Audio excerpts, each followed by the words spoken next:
Ding directed the confused Wang to pick up the heavy table. Together they moved it to another corner of the living room, next to a window.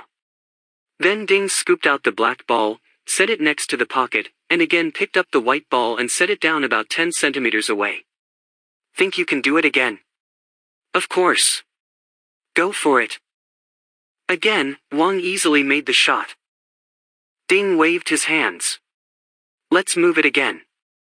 They lifted the table and set it down in a third corner of the living room. Ding set up the two balls as before. Go. Listen, go. Wang shrugged helplessly. He managed to pocket the black ball a third time. They moved the table 2 more times, once next to the door of the living room, and finally back to the original location. Ding set up the 2 balls twice more, and Wang twice more made his shot. By now both were slightly winded. Good, that's the conclusion of the experiment. Let's analyze the results. Ding lit a cigarette before continuing. We ran the same experiment 5 times. 4 of the experiments differed in both location and time. 2 of the experiments were at the same location but different times. Aren't you shocked by the results? He opened his arms exaggeratedly. 5 times. Every colliding experiment yielded the exact same result. What are you trying to say? Wang asked, gasping. Can you explain this incredible result? Please use the language of physics. All right. During these 5 experiments, the mass of the 2 balls never changed. In terms of their locations, as long as we're using the frame of reference of the tabletop, there was also no change. The velocity of the white ball striking the black ball also remained basically the same throughout. Thus, the transfer of momentum between the 2 balls didn't change. Therefore, in all 5 experiments, the result was the black ball being driven into the pocket. Ding picked up a bottle of brandy and 2 dirty glasses from the floor. He filled both and handed one to Wang. Wang declined. Come on, let's celebrate. We've discovered a great principle of nature. The laws of physics are invariant across space and time. All the physical laws of human history, from Archimedes' principle to string theory, and all the scientific discoveries and intellectual fruits of our species are the byproducts of this great law. Compared to us 2 theoreticians, Einstein and Hawking are mere applied engineers. I still don't understand what you're getting at. Imagine another set of results. The first time, the white ball drove the black ball into the pocket. The second time, the black ball bounced away. The third time, the black ball flew onto the ceiling. The fourth time, the black ball shot around the room like a frightened sparrow, finally taking refuge in your jacket pocket. The fifth time, the black ball flew away at nearly the speed of light, breaking the edge of the pool table, shooting through the wall, and leaving the Earth and the solar system, just like Asimov once described. What would you think then? Ding watched Wang. After a long silence, Wang finally said, "This actually happened. Am I right?" Ding drained both glasses in his hands. He stared at the pool table as though looking at a demon. Yes. It happened. In the last few years, we finally obtained the necessary equipment for experimentally testing fundamental theories. 3 expensive pool tables have been constructed, one in North America, another in. See Isaac Asimov's short story, The Billiard Ball. 56. Chapter 5. A Game of Pool. Europe, and the third you are familiar with, in Liangshan. Your nanotechnology research center earned a lot of money from it. These high-energy particle accelerators raised the amount of energy available for colliding particles by an order of magnitude, to a level never before achieved by the human race. Yet, with the new equipment, the same particles, the same energy levels, and the same experimental parameters would yield different results. Not only would the results vary if different accelerators were used, but even with the same accelerator, experiments performed at different times would give different results. Physicists panicked. They repeated the ultra-high-energy collision experiments again and again using the same conditions, but every time the result was different, and there seemed to be no pattern. What does this mean? Wang asked. When he saw Ding staring at him without speaking, he added, "Oh, I'm in nanotech, and I also work with microscale structures. But that's orders of magnitude larger than the scale at which you do your work. Please educate me." It means that the laws of physics are not invariant across time and space. What does that mean? I think you can deduce the rest. Even General Chang figured it out. He's really a smart man. Wang looked outside the window thoughtfully. The lights of the city were so bright that the stars of the night sky were drowned out. It means that laws of physics that could be applied anywhere in the universe do not exist, which means that physics also does not exist. Wang turned back from the window. I know what I'm doing is irresponsible. But I have no choice, Ding said. That was the second half of her note.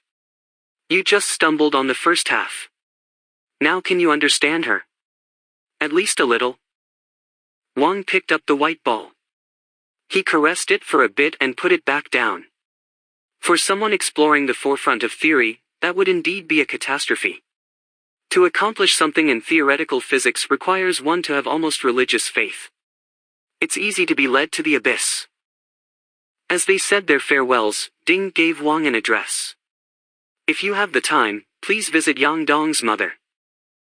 She and her mother always lived together, and she was the entirety of her mother's life. Now the old woman is all alone. Ding, you clearly know a lot more than I do. Can you tell me more? You really believe that the laws of physics are not invariant across time and space? 57. I don't know anything. Ding stared into Wang's eyes for a long time.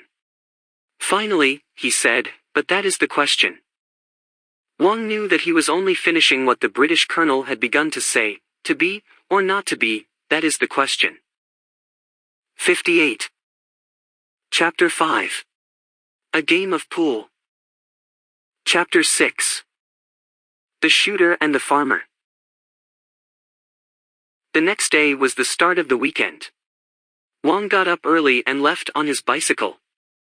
As a hobby photographer, his favorite subjects were wildernesses free of human presence. But now that he was middle-aged, he no longer had the energy to engage in such indulgent travel and only shot city scenes. Consciously or subconsciously, he usually chose corners of the city that held some aspect of the wild, a dried lakebed in a park, the freshly turned soil of a construction site, a weed struggling out of cracks in cement. In order to eliminate the busy colors of the city in the background, he only used black and white film. Unexpectedly, he had developed his own style and had gained some notice. His works had been selected for 2 exhibitions, and he was a member of the Photographers Association. Every time he went out to take pictures, he would ride his bike and wander around the city in search of inspiration and compositions that caught his fancy. Often he would be out all day. Today, Wang felt strange. His photography style tended toward the classical, calm and dignified. But today he could not seem to get in the mood necessary for such compositions. In his mind, the city, as it awoke from its slumber, seemed to be built on quicksand. The stability was illusory. All night long, he had dreamt of those 2 billiard balls. They flew around a dark space without any pattern, the black one disappearing against the black background and only revealing its existence occasionally when it obscured the white ball. Can the fundamental nature of matter really be lawlessness? Can the stability and order of the world be but a temporary dynamic equilibrium achieved in a corner of the universe, a short-lived eddy in a chaotic current? Without realizing it, he found himself at the foot of the newly completed China 59. 60. Chapter 6. The Shooter and the Farmer. Central Television Building. He stopped at the side of the road and lifted his head to gaze up at this gigantic A-shaped tower, trying to recapture the feeling of stability. His gaze followed the sharp tip of the building, gleaming in the morning sunlight, pointing toward the blue, bottomless depths of the sky. 2 words suddenly floated into his consciousness: shooter and farmer. When the members of the frontiers of science discussed physics, they often used the abbreviation SF. They didn't mean science fiction, but the 2 words shooter and farmer. This was a reference to two hypotheses, both involving the fundamental nature of the laws of the universe. In the shooter hypothesis, a good marksman shoots at a target, creating a hole every 10 centimeters, and now suppose the surface of the target is inhabited by intelligent, two-dimensional creatures. Their scientists, after observing the universe, discover a great law. There exists a hole in the universe every 10 centimeters. They have mistaken the result of the marksman's momentary whim for an unalterable law of the universe. The farmer hypothesis, on the other hand, has the flavor of a horror story. Every morning on a turkey farm, the farmer comes to feed the turkeys. A scientist turkey, having observed this pattern to hold without change for almost a year, makes the following discovery: every morning at 11, food arrives. On the morning of Thanksgiving, the scientist announces this law to the other turkeys. But that morning at 11, food doesn't arrive. Instead, the farmer comes and kills the entire flock. Wang felt the road beneath his feet shift like quicksand. The A-shaped building seemed to wobble and sway. He quickly brought his gaze back to the street. To get rid of the anxiety, Wang forced himself to finish a roll of film. He returned home before lunch. His wife had taken their son out and wouldn't be back for a while. Usually, Wang would rush to develop the film, but today he wasn't in the mood. After a quick and simple lunch, he went to take a nap. Because he hadn't slept well the night before, by the time he woke up it was almost 5. Finally remembering the roll of film he had shot, he went into the cramped darkroom he had converted from a closet. The film developed. Wang began to look through the negatives to see if any shots were worth printing, but he saw something strange in the very first image. The shot was of a small lawn outside a large shopping center. The center of the negative held a line of tiny white marks, which, upon closer examination, turned out to be numbers: 1200:00:00. The second picture also had numbers: 1199:49:33, as did the third, 1199:40:18. In fact, every picture in the roll had such numbers, until the 36th image, 1194:16:37. Wang's first thought was that something was wrong with the film. The camera he had used was a 1988 Leica M2, entirely mechanical, which made it impossible for it to add a date stamp. Given the excellent lens and refined mechanical operation, it was considered a great professional camera even in this digital age. After re-examining the negatives, Wang discovered another strange thing about the numbers: they seemed to adapt to the background. If the background was black, the numbers were white, and vice versa. The shift seemed designed to maximize the numbers' contrast for visibility. By the time Wang saw the 16th negative, his heart was beating faster, and a chill crept up his spine. This shot was of a dead tree against an old wall. The wall was mottled, showing a pattern of alternating black and white patches on the negative. Given this background, either white or black numbers would have been hard to read.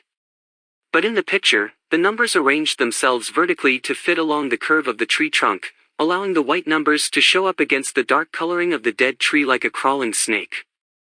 Wang began to analyze the mathematical pattern in the numbers.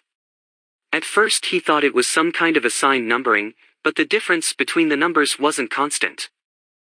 He then guessed that the numbers represented time in the form of hours, minutes, and seconds. He took out his shooting diary, in which he recorded the exact time he took each picture down to the minute, and discovered the difference between two successive numbers on the photographs corresponded to the difference in time between when they were taken. A countdown. The countdown began with 1,200 hours. And now there were about 1,194 hours left, just under 50 days. Now? No, at the moment I took the last photograph. Is the countdown still proceeding? Wang walked out of the darkroom, loaded a new roll of film in the Leica, and began to snap random shots. He even walked onto the balcony for a few outdoor shots. Afterward, he took out the film and went back into the darkroom. In the developed roll, the numbers again appeared on every negative like ghosts. 62. Chapter 6. The Shooter and the Farmer. The first one was marked 1187:27:39. The difference matched the passage of time between the last shot of the last roll and the first shot of this roll. After that, the number decreased by 3 or 4 seconds in each image, 1187:27:35, 1187:27:31, 1187:27:27, 1187:27:24. Just like the intervals between the quick shots he had taken. The countdown continued. Wang again loaded a new roll of film. He snapped off the shots rapidly, even taking a few with the lens cap on. As he took out the roll of film, his wife and son returned. Before he went into the darkroom to develop the film, he loaded another roll of film in the Leica and handed it to his wife. "Here, finish the roll for me. What am I supposed to shoot?" His wife looked at him, amazed. He never allowed anyone to touch his camera, though she and their son had no interest in doing so either. In their eyes, it was a boring antique that cost more than 20,000 yuan. "Doesn't matter. Just shoot whatever you want." Wang stuffed the camera into her hands and ducked into the darkroom. "All right. Do, why don't I take some pictures of you?" His wife aimed the camera at their son. Wang's mind suddenly filled with the imagined sight of the ghost-like figures appearing over his son's face like a hangman's noose. He shuddered. "No, don't do that. Shoot something else." The shutter clicked, and his wife had taken her first shot. "Why can't I press it again?" she asked. Wang taught her how to wind the film to advance it. "Like that. You have to do it after every shot." Then he ducked back into the darkroom. So complicated. His wife, a doctor, couldn't understand why anyone would use such expensive but outdated equipment when 10 or even 20 megapixel digital cameras were common. And he even used black and white film. After the third roll of film developed, Wang held it up against the red light. He saw that the ghost-like countdown continued.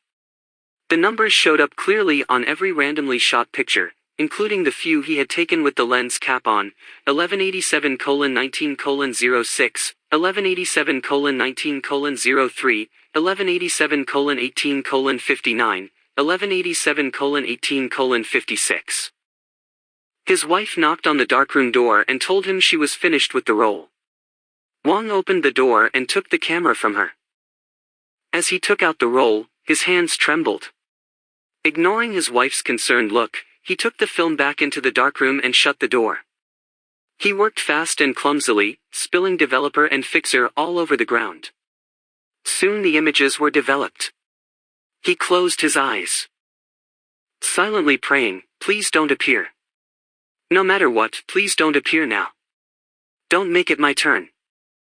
He examined the wet film with a magnifying glass. There was no countdown. The negatives held only the interior shots his wife had taken. She had used a slow shutter speed, and her amateurish operation left all the scenes blurry.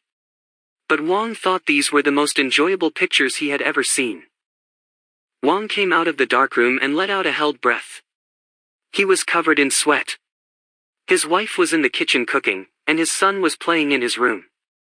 He sat on the sofa and thought the matter over more rationally. First, the numbers, which precisely recorded the passage of time between shots and which showed signs of intelligence, could not possibly have been pre-printed on the film. Something exposed them onto the film. But what? Did the camera have a malfunction? Had some mechanism been installed in the camera without his knowledge? He took off the lens and disassembled the camera.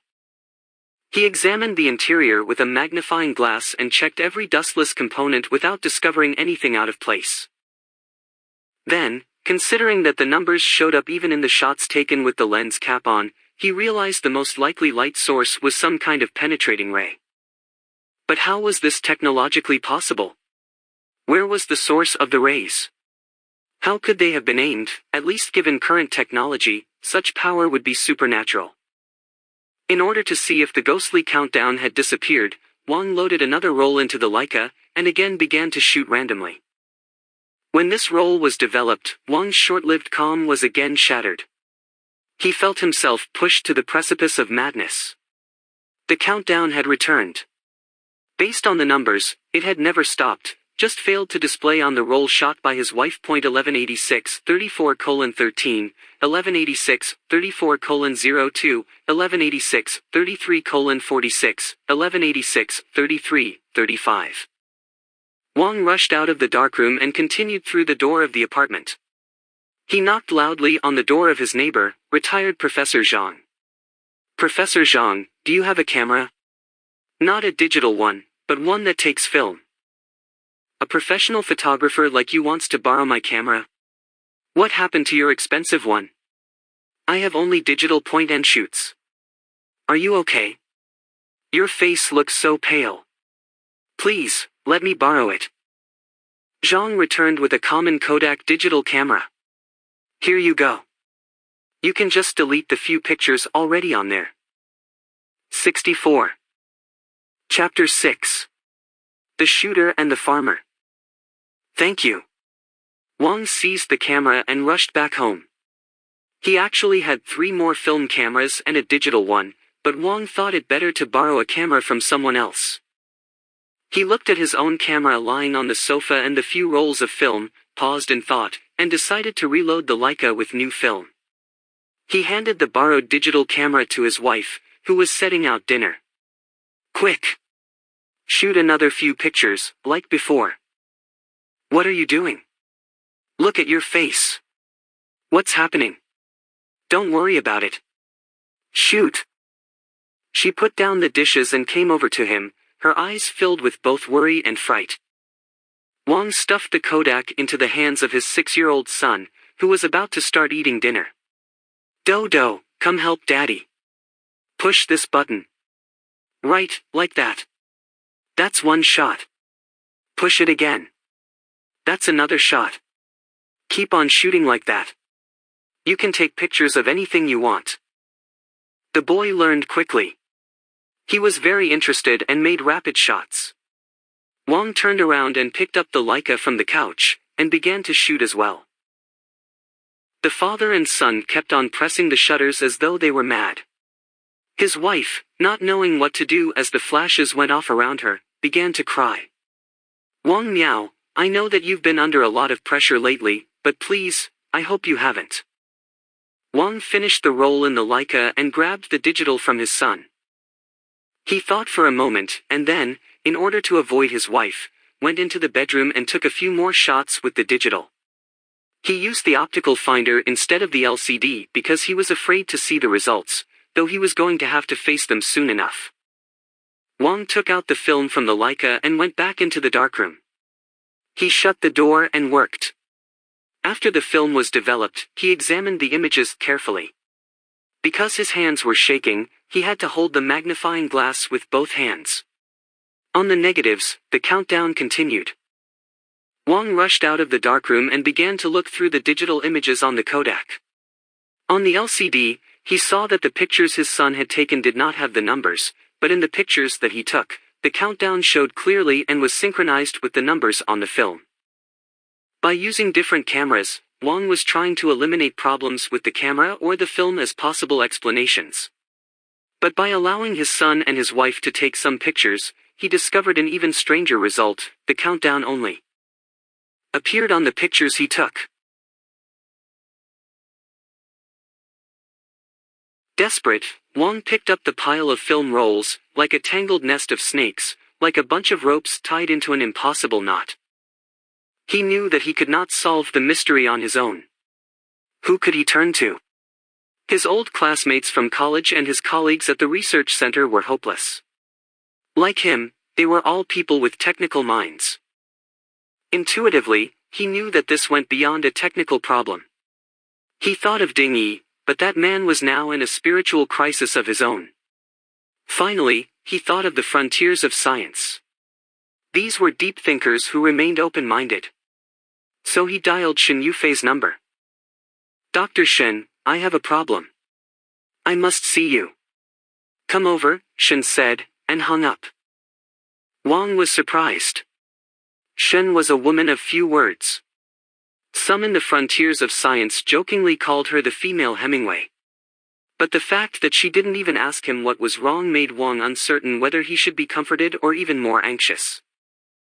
He stuffed the mess of film into a bag, and, taking the digital camera, rushed out of the apartment as his wife watched him anxiously. He could have driven, but even with the city being full of lights, he wanted to be with people. He called for a cab. Shen lived in a luxury housing development reachable by one of the newer commuter rails. Here, the lights were much dimmer. The houses were set around a small artificial lake stocked with fish for the residents, and at night the place felt like a village. Shen was clearly well off, but Wang could never figure out the source of her wealth.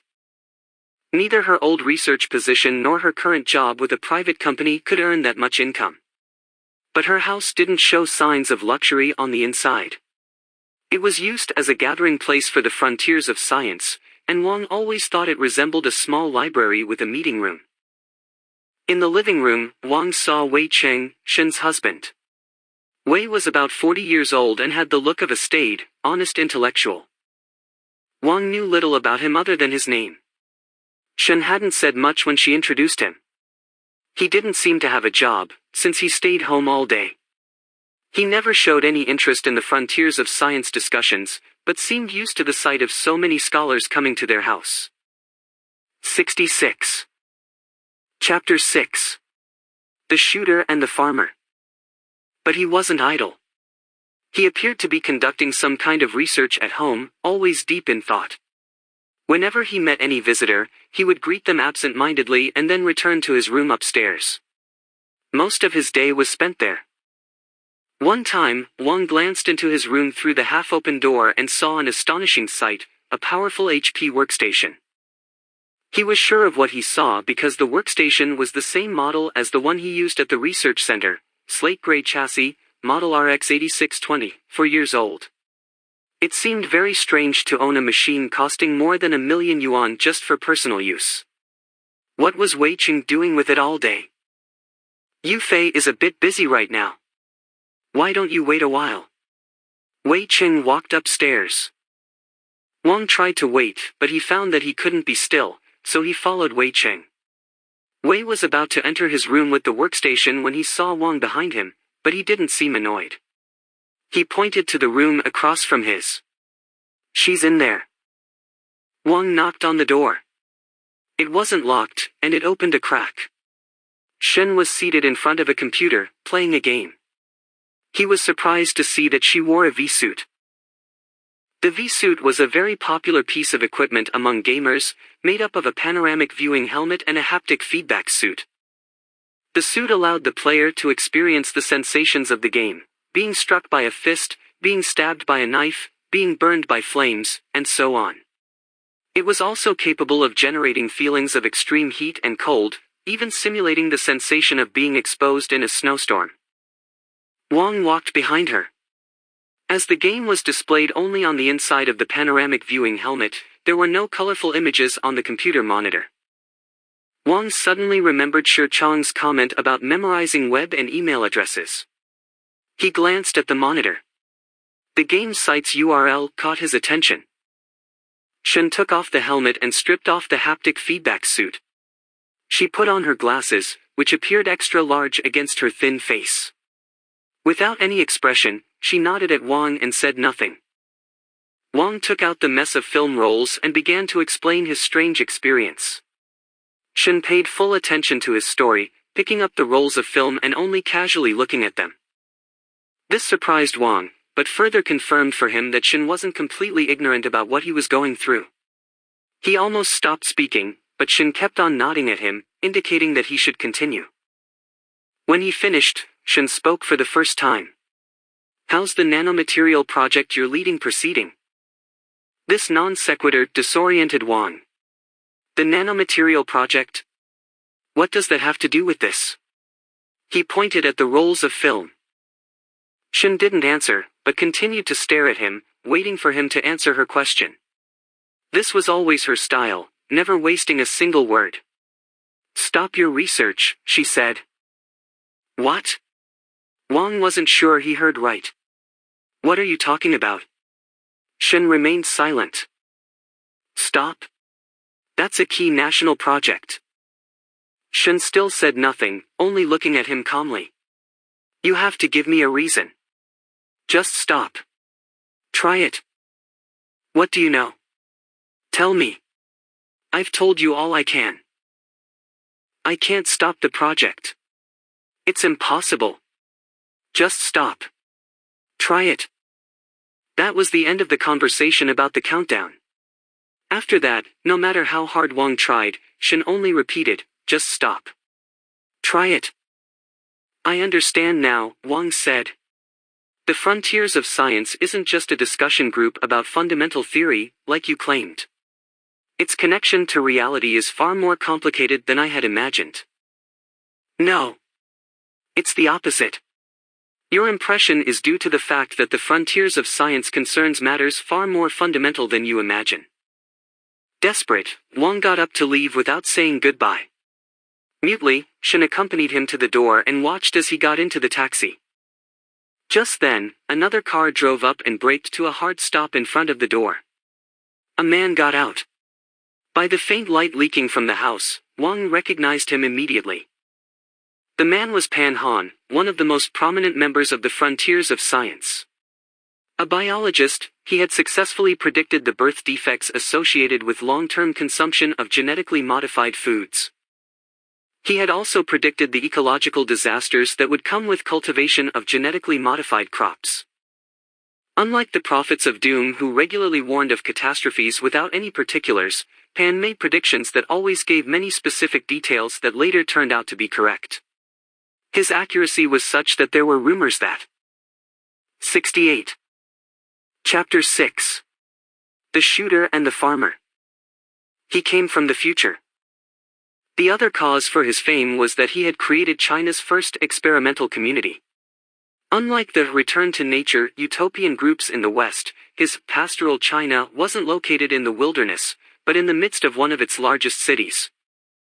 The community had no property of its own. Everything needed for daily life, including food, came from urban trash. Contrary to the predictions of many, pastoral China not only survived, but thrived.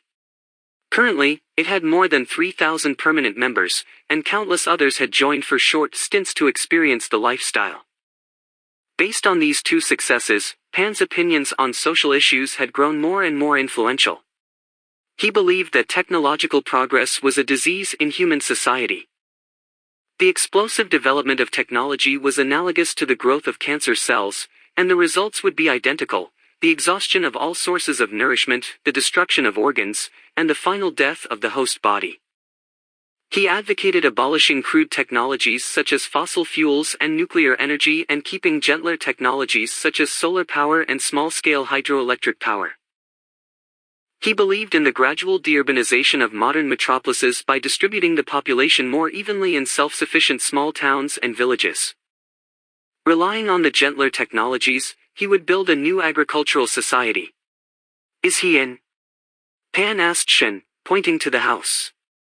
Shen didn't answer, but blocked his progress. I have to warn him and also warn you.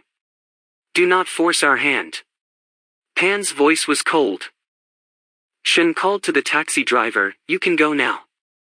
After the taxi started, Wang couldn't hear any more of the conversation between Shen and Pan, but he glanced back and saw that Shen did not let Pan into the house. By the time Wang arrived home, it was already after midnight. As Wang got out of the taxi, a black Volkswagen Santana braked to a stop next to him. The window rolled down and a cloud of smoke emerged. Shi Chang's thick body filled the driver's seat. Professor Wang. Academician Wang. How've you been the last couple of days? Are you following me? Don't you have anything better to do? This refers to Wang's status as a member of the Chinese Academy of Sciences. Now, don't misunderstand me. I could have just driven past you, but instead, I chose to be polite and stopped to greet you. You're making being nice a thankless task. Shi revealed his trademark roguish smirk. Well? Did you find out any useful information over there? I've told you already, I don't want anything to do with you. Please leave me alone from now on. Fine. Sure started the car. It's not like I'm going to starve without the overtime for doing this. I'd rather not have missed my soccer match. Wang entered the apartment. His wife was already asleep. He could hear her tossing and turning in bed, mumbling anxiously. Her husband's strange behavior during the day was surely giving her bad dreams. Wang swallowed a few sleeping pills, lay down on the bed, and, after a long wait, fell asleep. His dreams were chaotic, but there was one constant, the ghostly countdown, suspended in midair. Even before he fell asleep, he had known he would dream of it. In his dreams, he attacked the countdown. Crazed, he tore at it, bit it, but every attempt failed to leave a mark. It continued to hang in the middle of his dream, steadily ticking away. Finally, just as the frustration became almost intolerable, he woke up. Opening his eyes, he saw the ceiling, indistinct above him. The city lights outside the window cast a dim glow against it through the curtains. But one thing did follow him from dream into reality, the countdown. It was still hovering before his eyes. The numbers were thin, but very bright with a burning, white glow. 1180:05:00, 1180:04:59, 1180:04:58, 1180:04:57. Wang looked around, taking in the blurry shadows around the bedroom. He was now certain that he was awake, but the countdown did not disappear. He shut his eyes, and the countdown remained in the darkness of his vision, looking like mercury flowing against a black swan's feathers. He opened his eyes, rubbed them, and still the countdown did not go away. No matter how he moved his gaze, the numbers stayed at the center of it. A nameless terror made Wang sit up. The countdown clung to him. He jumped off the bed, tore the curtains apart, and pushed the window open. The city, deep in sleep, was still brightly lit. The countdown hovered before this grand background like subtitles on a movie screen. Wang felt he was suffocating. He let out a stifled scream. His wife, frightened awake, questioned him anxiously. He tried to force himself to be calm and comforted. 70. Chapter 6. The Shooter and the Farmer. Telling her that it was nothing. He lay back on the bed, closed his eyes, and spent the rest of his difficult night under the constant glow of the countdown. In the morning, he tried to act normal in front of his family, but he could not fool his wife. She asked him whether his eyes were all right, whether he could see clearly. After breakfast, Wang called the research center and asked for the day off. He drove to the hospital. Along the way, the countdown mercilessly hovered in front of the real world. It was able to adjust its brightness so that, no matter what the background, it showed up distinctly. Wang even tried to temporarily overwhelm the display by staring into the rising sun. But it was useless. The infernal numbers turned black and showed up against the orb of the sun like projected shadows, which made them even more frightening. Tongren Hospital was very busy, but Wang was able to see a famous ophthalmologist who had gone to school with his wife. He asked the doctor to test him, without describing the symptoms. After careful examination of both eyes, the doctor told him they were functioning normally with no signs of any disease. There's something stuck in my vision. No matter where I look, it's always there. As Wang said this, the numbers hovered in front of the doctor's face. 1175:11:34, 1175:11:33, 1175:11:32, 1175:11:31. Oh, you're talking about floaters. The doctor took out a prescription pad and began to write. They're common at our age, the result of clouding in the lens. They're not easy to cure, but they're also not a big deal. I'll give you some iodine drops and vitamin D, it's possible that they'll go away, but don't get your hopes up too much. Really, they're nothing to worry about, as they don't affect your vision. You just have to get used to ignoring them. Floaters. Can you tell me what they look like? There's no real pattern. It differs by person. For some, they appear as tiny black dots, for others, like tadpoles. What if someone sees a series of numbers? The doctor's pen stopped. You see numbers? Yes, right in the middle of the visual field. The doctor pushed his pen and paper away, and looked at him sympathetically.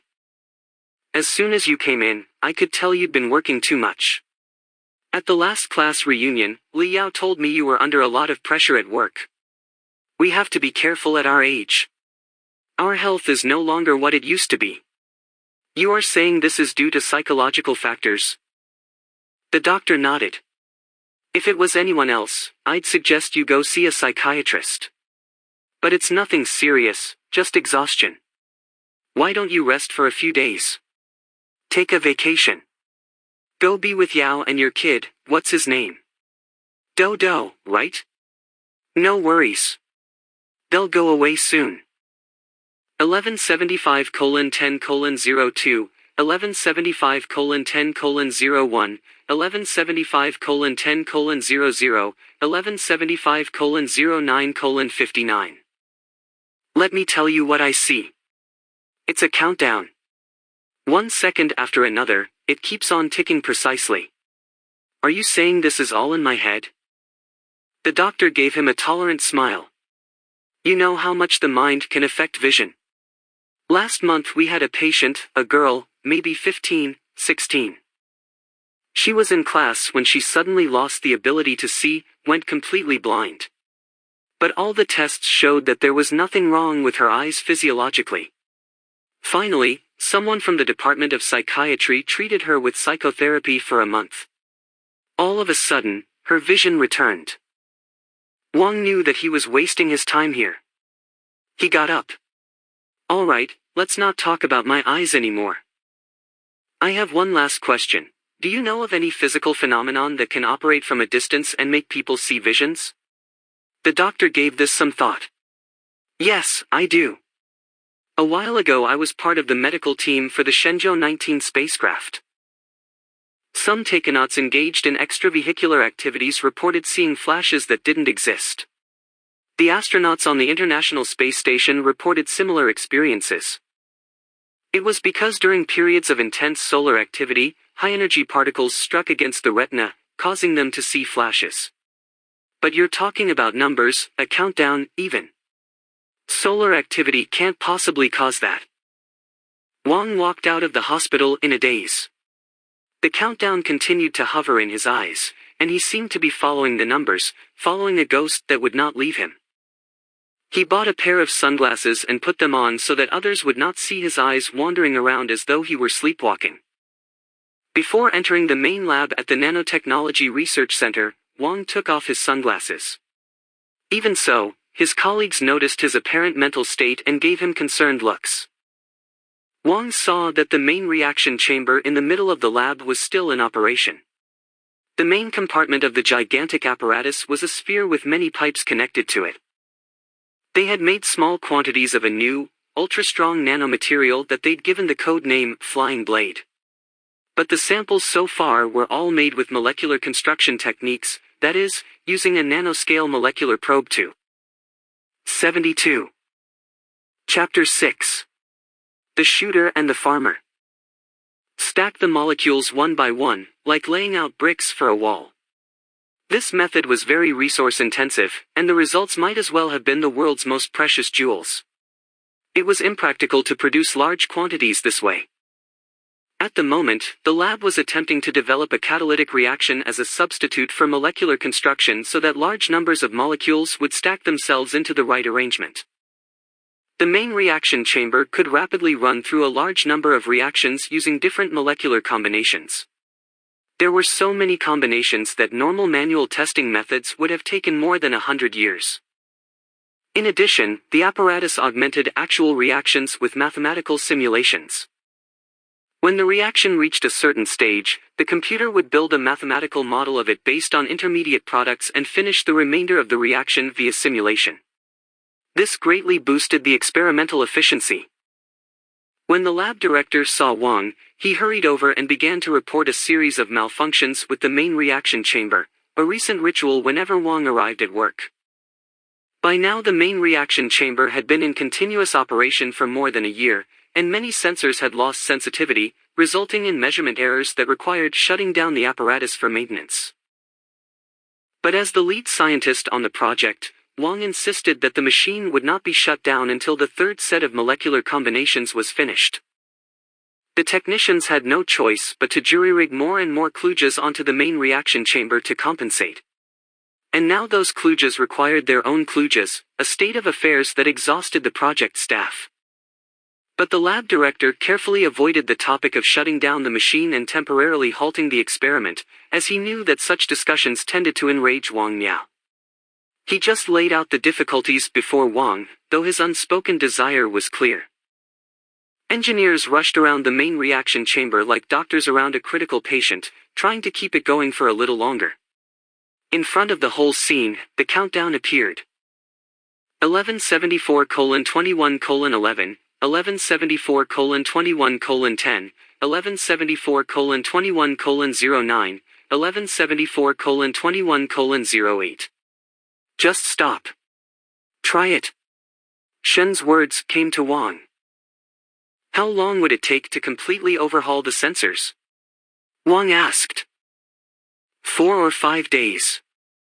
Now that the lab director saw a ray of hope, he quickly added, if we work fast, it will take only 3 days. I guarantee it, Chief Wang. I'm not giving in, Wang thought. The equipment really needs maintenance. So the experiment must be temporarily stopped. This has nothing to do with anything else. He turned to the lab director and focused on him through the hovering countdown. Shut down the experiment and perform the maintenance. Follow the schedule you gave me. Absolutely, Chief Wang. I'll give you an updated schedule right away. We can stop the reaction this afternoon. You can stop it right now. The lab director stared at him in disbelief, but soon he was excited again, as if afraid to lose this opportunity. He picked up the phone and issued the order to stop the reaction. All the exhausted researchers and technicians grew excited, too. They immediately began the procedures to shut down the main reaction chamber, flipping 100 complex switches. The various control screens became dark one after another, until finally, the main screen reflected the main reaction chamber's halted status. Almost simultaneously, the countdown before Wang's eyes also stopped. The final number was 1174:10:07. A few seconds later, the numbers flickered and disappeared. As the world re-emerged, free of the ghostly numbers, Wang let out a long breath, as though he had just struggled up from underwater. He sat down, drained, and realized that others were still watching him. He turned to the lab director. System maintenance is the responsibility of the equipment division. Why don't all of you in the research group take a break for a few days? I know everyone's been working hard. Chief Wang, you're tired, too. Chief Engineer Zhang can take care of things here. Why don't you go home and rest as well? Yes, I am tired, Wang said. After the lab director left, he picked up the phone and dialed Shin Yufei's number. She picked up after one ring. Who or what is behind this? Wang asked. He tried to make his voice calm, but failed to silence. What will happen at the end of the countdown? More silence. Are you listening? Yes. Why nanomaterials? This is not a particle accelerator. It's just applied re. 74. Chapter 6. The Shooter and the Farmer. Search. Is it worth your attention?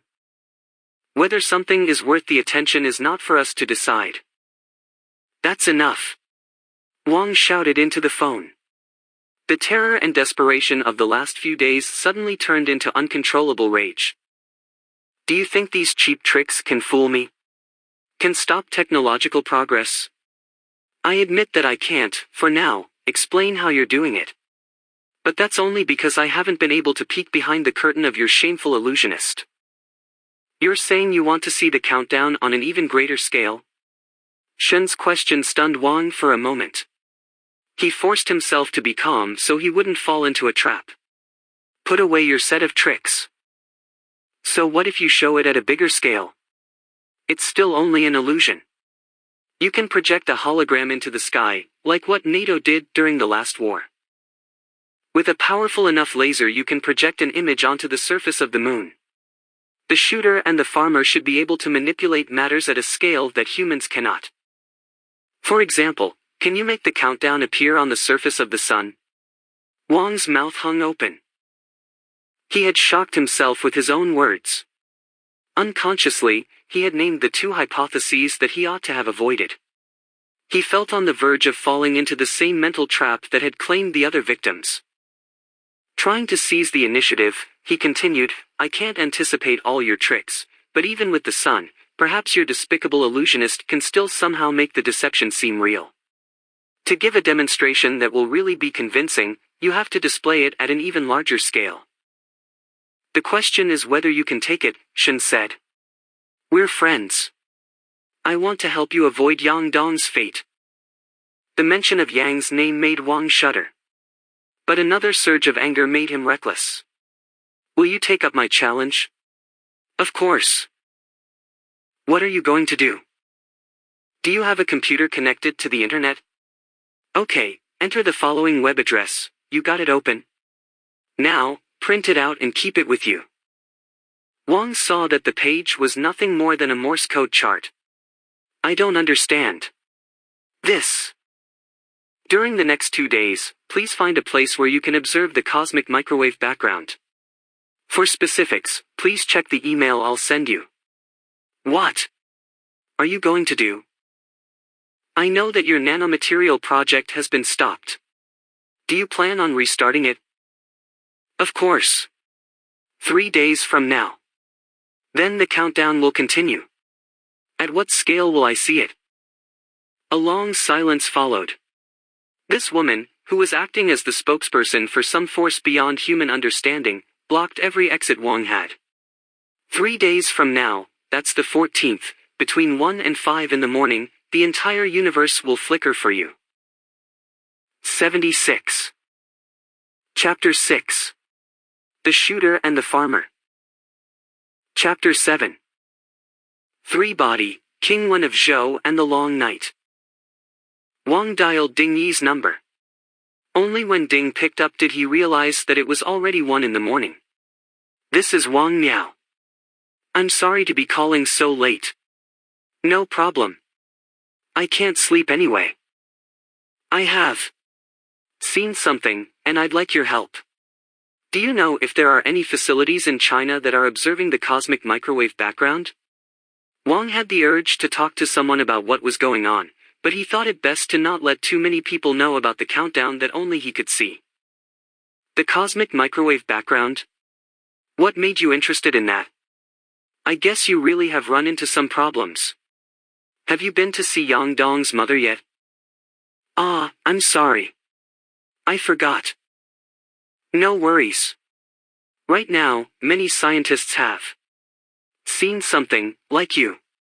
Everyone's distracted. But I think it's still best if you go visit her. She's getting on in years, and she won't hire a caretaker. If there's some task around the home that she needs help with, please help her. Oh, right, the cosmic microwave background. You can ask Yang's mother. Before she retired, she was an astrophysicist. She's very familiar with such facilities in China. Good. I'll go after work today. Then I'll thank you in advance.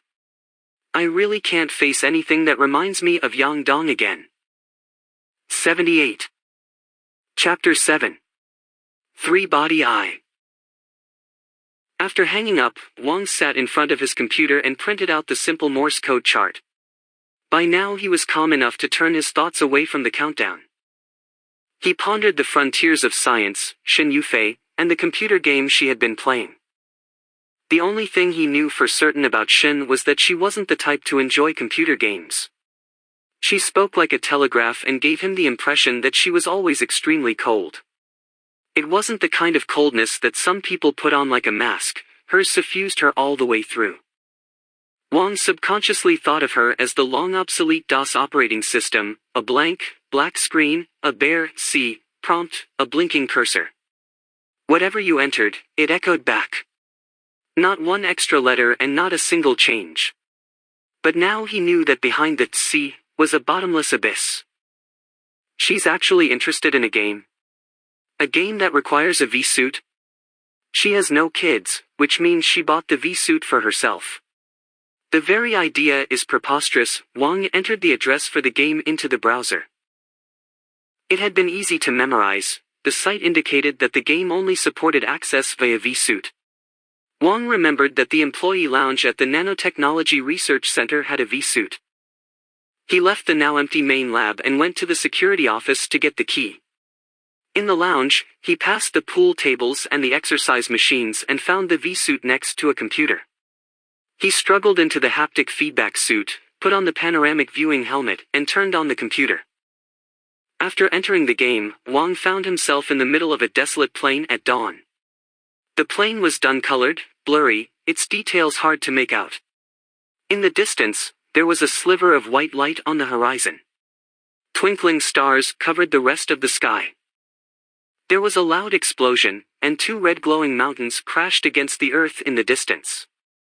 The whole plain was bathed in red light. When the dust finally cleared from the sky, Wang saw two giant words erected between the sky and the earth, 3 body. Next came a registration screen. Wang created the ID Hiren and logged in. Hiren means, man of the sea. This is a play on Wang Miao's name, which can be read to mean, sea. The plane remained desolate, but now the compressors in the V-suit whirred to life, and Wang could feel gusts of cold air against his body. Before him appeared two walking figures, forming dark silhouettes against the dawn light. Wang ran after them. He saw that both figures were male. They were dressed in long robes full of holes, covered by dirty animal hides. Each carried a short, wide bronze sword. One of them carried a narrow wooden trunk that was as long as half his height. He turned around to look at Wang. The man's face was as dirty and wrinkled as the hide he wore, but his eyes were sharp and lively, the pupils glinting in the early morning glow. "It's cold," he said. "Yes, very cold." "This is the Warring States period," the man with the trunk on his back said. "I am King Wen of Zhou." "I don't think King Wen belongs to the Warring States period," Wang said. "He survived until now," the other man said. "King Zhou of Shang is alive, too. I am a follower of King Wen." "Indeed, that's my login ID, follower of King Wen of Zhou. He's a genius, you know." "My login ID is Hiren. What are you carrying on your back?" King Wen put down the rectangular trunk and stood it up vertically. He opened one of the sides like a door and revealed 5 compartments within. By the faint light, Wang could see that every layer held a small mound of sand. Every compartment seemed to have sand falling into it from the compartment above, through a small hole. A type of sandglass. Every 8 hours all the sand flows to the bottom. Flip it 3 times and you can measure a day. But often I forget to flip it, and I need follower here to remind me. You seem to be on a very long journey. Is it necessary to carry such a bulky clock? How else would we measure time? A portable sundial would be much more convenient. Or else you could just look at the sun and know the approximate time. The Warring States period lasted from 475 BC to 221 BC, but King Wen of Zhou reigned much earlier. From 1099 BC to 1050 BC he is considered the founder of the Zhou dynasty, which overthrew the corrupt Shang dynasty. Is not equal to King Zhou of Shang reigned from 1075 BC to 1046 BC, the last king of the Shang dynasty. He was a notorious tyrant in Chinese history. 80. Chapter 7. 3-body eye. King Wen and follower stared at each other, and then turned as one to gaze at Wang, as though he was an idiot. "The sun? How can the sun tell us the time? We're in the midst of a chaotic era." Wang was about to ask for the meaning of the strange term when follower cried out piteously, "It's so cold. I'm going to die of the cold." Wang felt very cold as well. But in most games, taking off his V-suit would immediately cause his ID to be deleted by the system. He couldn't do that. He said, "When the sun comes out it will be warmer." Are you pretending to be some kind of oracle? Even King Wen cannot predict the future. Follower shook his head contemptuously. What does what I said have to do with predicting the future? Everyone can see that the sun will rise in about another hour or two. Wang pointed to the sliver of light above the horizon. This is a chaotic era. What is a chaotic era? Other than stable eras, all times are chaotic eras. King Wen answered the way he would have spoken to an ignorant child. Indeed, the light over the horizon dimmed and soon disappeared. Night covered everything. The stars overhead shone even more brightly. So that was dusk instead of dawn? Wang asked. It is morning. But the sun doesn't always rise in the morning. That's what a chaotic era is like. Wang found the cold hard to take. It looks like the sun won't rise for a long time. He shivered and pointed to the blurry horizon. What makes you think that? There's no way to be certain. I told you, this is a chaotic era. Follower turned to King Wen. May I have some dried fish? Absolutely not. King Wen's tone brooked no disagreement. I barely have enough for myself. We must guarantee that I make it to Zhao Gu, not you. As they spoke, Wang noticed the sky brightening over another part of the horizon. He couldn't be sure of the compass directions, but he was sure the direction this time was different from last time. The sky grew brighter, and soon, the sun of this world rose. It was small and bluish in color, like a very bright moon. Wang still felt a bit of warmth, and could now see the landscape around him more clearly. But the day didn't last long. The sun traversed a shallow arc over the horizon and soon set. Night and the bone-chilling cold once more settled over everything. Zhao Gu was the capital of Shang, China, where King Zhou held court. The three travelers stopped in front of a dead tree. King Wen and follower took out their bronze swords to chop the tree into firewood, and Wang gathered the firewood into a pile. Follower took out a piece of flint and struck it against a blade until the sparks caught. The fire soon warmed the front of Wang's V-suit, but his back remained cold. We should burn some of the dehydrated bodies, follower said. Then we'll have a roaring fire. Put that thought out of your mind. Only the tyrant King Zhou would engage in that kind of behavior. We've seen so many dehydrated bodies scattered along the road here. They've been torn, and won't be revivable even when rehydrated. If your theory really works, what does it matter if we burn a few of them? We can even eat some. How can a few lives compare to the importance of your theory? Stop with that nonsense. We're scholars. After the fire burned out, the three continued their journey. Since they were not speaking to each other much, the system sped up the passage of in-game time. King Wen flipped the sandglass on his back 6 times rapidly, indicating the lapse of 2 days. The sun never rose once, not even a hint of dawn over the horizon. It seems that the sun will never rise again, Wang said. He brought up the game menu to take a look at his health bar. Due to the extreme cold, it was steadily decreasing. Again, you're pretending you're some kind of oracle, follower said. But this time he and Wang finished the thought together. This is a chaotic era. Soon after this, however, dawn did appear over the horizon. The sky brightened rapidly, and the sun rose. Wang noticed that this time, the sun was gigantic. After just half of it rose, it took up at least 1/5 of the visible horizon. Waves of heat bathed them, and Wang felt refreshed. But when he glanced over at King Wen and follower, he saw that both had terror on their faces as though they had seen a demon. Quick! Find shade! Follower shouted. Wang ran after them. They ducked behind a large rock. The shadow cast by the rock gradually grew shorter and shorter. The earth around them glowed as though on fire.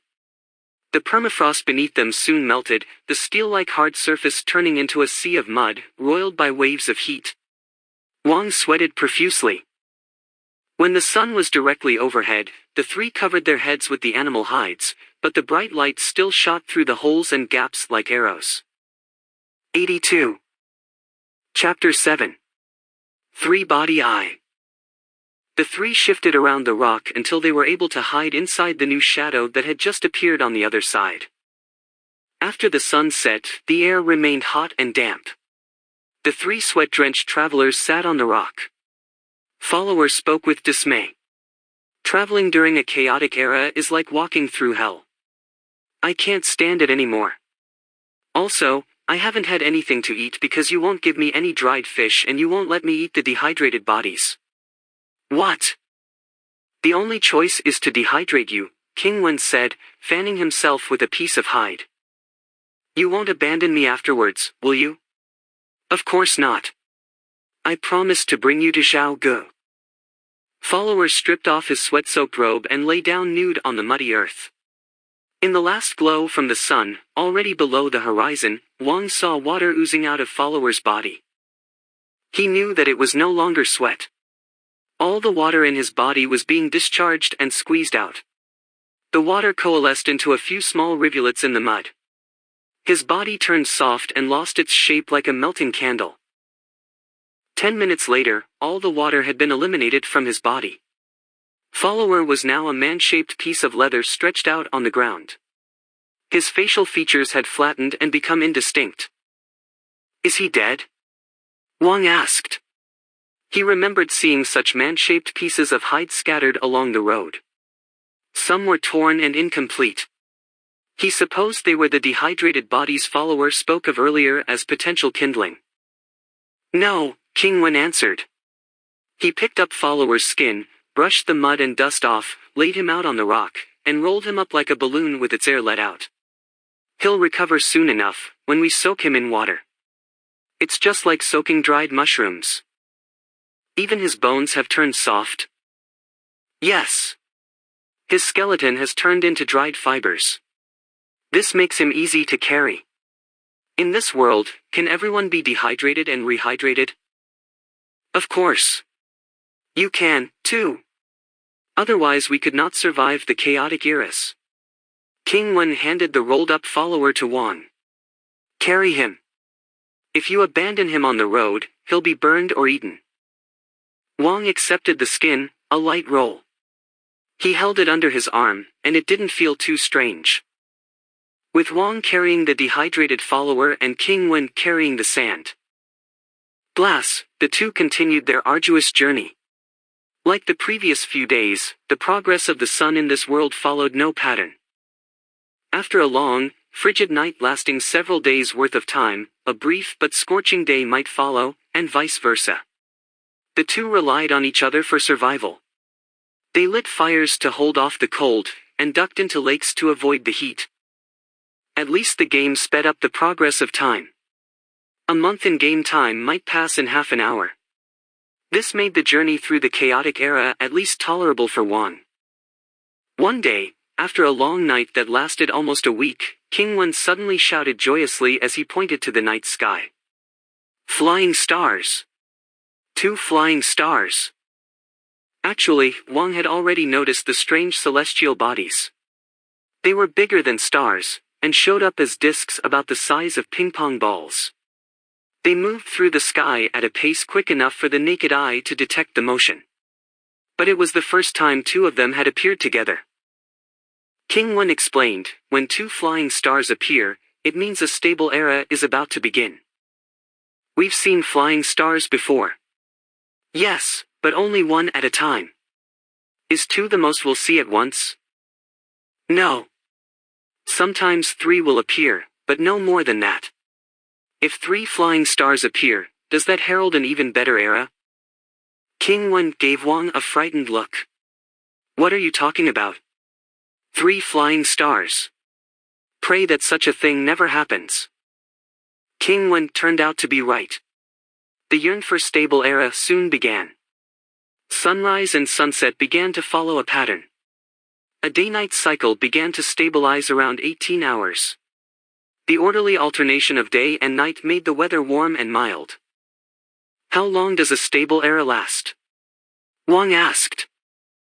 As short as a day or as long as a century. No one can predict how long one will last. King Wen sat on the sandglass, lifting his head to gaze at the noonday sun. According to historical records, the Western Zhou dynasty experienced a stable era lasting 2 centuries. How lucky to be born during such a time! Then how long does a chaotic era last? I already told you. Other than stable eras, all other times belong to chaotic eras. Each of them takes up the time not occupied by the other. 84. Chapter 7. Three-body eye. So, this is a world in which there are no patterns. Yes. Civilization can only develop in the mild climate of stable eras. Most of the time, humankind must collectively dehydrate and be stored. When a long stable era arrives, they collectively revive through rehydration. Then they proceed to build and produce. How can you predict the arrival and duration of each stable era? Such a thing has never been done. When a stable era arrives, the king makes a decision based on intuition as to whether to engage in mass rehydration. Often, the people are revived, crops are planted, cities begin construction, life has just started. And then the stable era ends. Extreme cold and heat then destroy everything. King Wen now pointed at Wang, his eyes sparkling. Now you know the goal of this game. To use our intellect and understanding to analyze all phenomena until we can know the pattern of the sun's movement. The survival of civilization depends on it. Based on my observations, there is no pattern to the sun's movement at all. That's because you do not understand the fundamental nature of the world. And you do? Yes. This is why I'm going to Zhaogu. I will present King Zhou with an accurate calendar. But I've seen no evidence on this trip that you can do such a thing. Predicting the sun's motion is only possible in Zhaogu, for that is where yin and yang meet. Only the lots cast there are accurate. The two continued on through the harsh conditions of another chaotic era, interrupted briefly by a short stable era, until they finally arrived in Zhaogu. Wang heard an unceasing roar that sounded like thunder. The sound was generated by the numerous giant pendulums that could be seen all over Zhaogu, each tens of meters in height. The weight of each pendulum was a giant rock, suspended from a thick rope tied to a bridge that stretched between the tops of 2 slender stone towers. All the pendulums were swinging as groups of soldiers in armor kept them in motion. Chanting incomprehensibly, they rhythmically pulled ropes attached to the giant stone weights, adding to the pendulum's arcs as they slowed. Wang noticed that all the pendulums swung in step.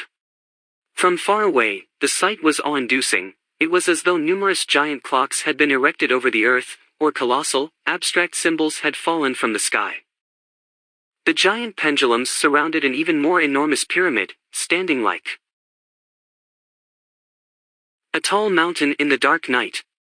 This was King Zhou's palace. Wang followed King Wen into a low door at the base of the pyramid, before which a few soldiers patrolled in the darkness, noiseless as ghosts. The door led to a long, narrow, dark tunnel going deep into the pyramid, with a few torches along the way. As they walked, King Wen spoke to Wang. During a chaotic era, the entire country is dehydrated. But King Zhou remains awake, a companion to the lifeless land. In order to survive during a chaotic era, one must live in thick-walled buildings like this one, as though one were living underground. It's the only way to avoid the extreme heat and cold. After a long time in the tunnel, they finally arrived at the Great Hall at the center of the pyramid. Actually, the hall was not that big and reminded Wang of a cave. The man sitting on a dais and draped with a party-colored hide was undoubtedly King Zhou. But what drew Wang's attention was a man dressed all in black. The black robe blended with the thick shadows in the great hall, and the pale white face seemed to float in air. This is Fu Shi. King Zhou introduced the man in black to Wang and King Wen. He spoke as though Wang and King Wen had always been there, while the man in black was the newcomer. He thinks that the sun is a temperamental god. When the god is awake, his moods are unpredictable, and thus we have a chaotic era. But when he's asleep, his breathing evens out, and thus we have a stable era. Fu Shi suggested that I build those pendulums you see out there and keep them in constant motion. He claims that the pendulums can have a hypnotic effect on the sun god and cause him to sink into a long slumber. But we can all see that so far, the sun god remains awake, though from time to time he seems to nap briefly. King Zhou waved his hands, and servants brought over a clay pot and set it down on the small stone table before Fu Shi. Later, Wang found out that it was a pot of seasoned broth.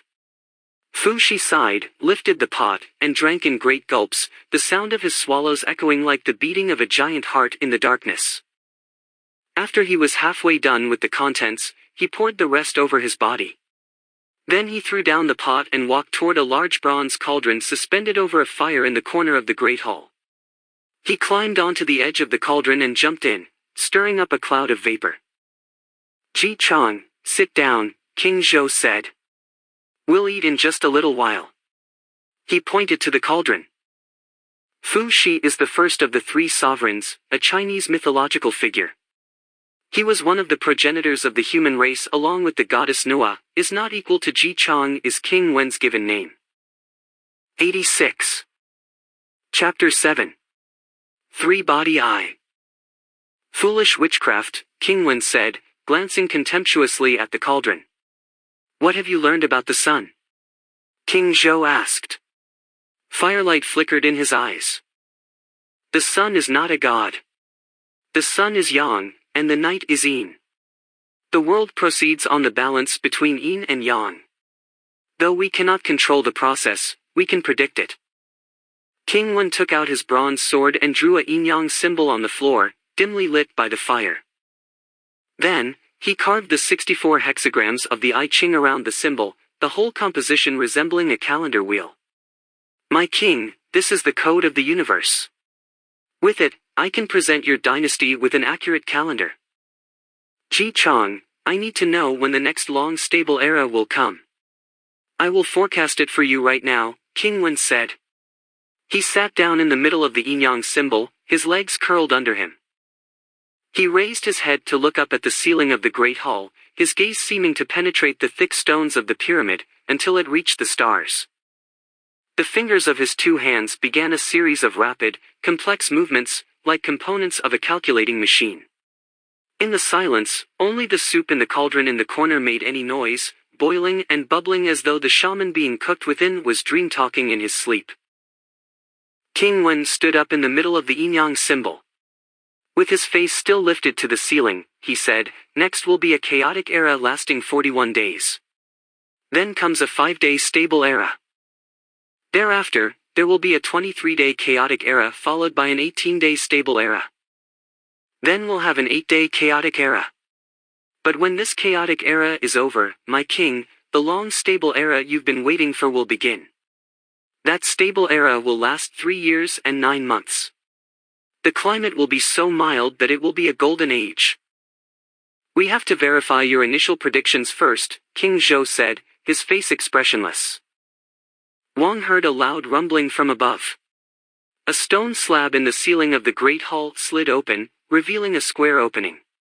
Wang shifted his position and saw that the opening led to another tunnel going up through the center of the pyramid. At the end of the tunnel he could see a few twinkling stars. Game time sped up.